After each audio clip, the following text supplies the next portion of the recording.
lidi, tady je Adrian 048 TFM. Dneska si tu tady ukážeme Draw My Life.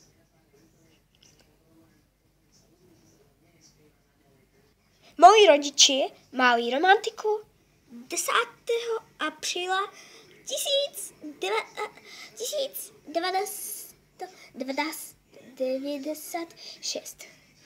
Můj otec se jmenoval Jack Agrest a moje mamka zase Jessie Agrestová.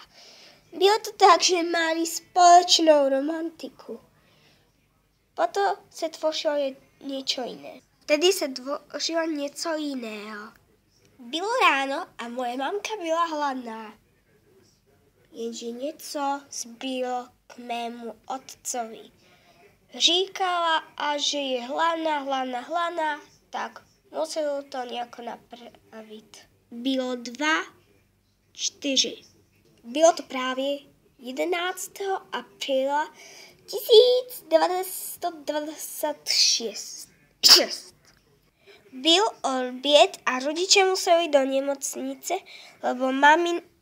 lebo matka, když se vele toho najedla, tak tatínek cítil, jak maminka měla velké brucho, tak křičel, že musí jít do nemocnice. Moji rodiče se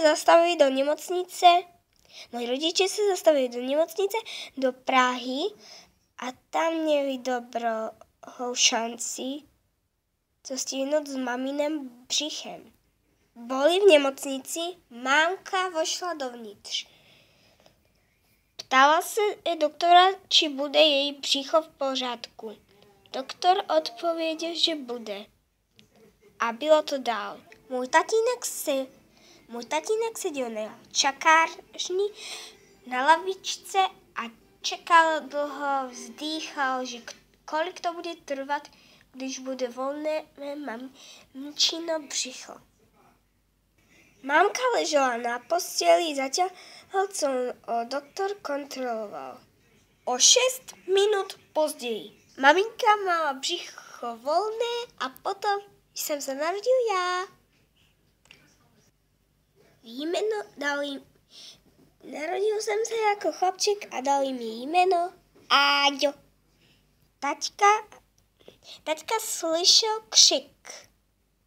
Byl křik miminka, jako pokřičalo ze celé lékárně. Byl večer a my jsme byli s rodičmi doma. Řekurát jsem řekl první slovo a mámka se radostně potěšila, co se to řeklo za první slovo. Bylo ráno, bylo 12. apríla 1996 a už jsem měl 1 roček a jsem křičel na mamu a učil jsem se vtedy i kroky. Maminka mi říkala, aby jsem ku něj šel a já jsem pěkně a ani rychle nešel, jen pomaličky, tak jako slimáček. Byl den a já jsem si s Nínem hrál, jsme si přehadzovali i volejbalový míčik. Druhý den jsem šel s mámkou na procházku. Bylo to fajn, nenudil jsem se, byl jsem šťastný. A to ještě není konec. Pokračování bude příště. Čaute.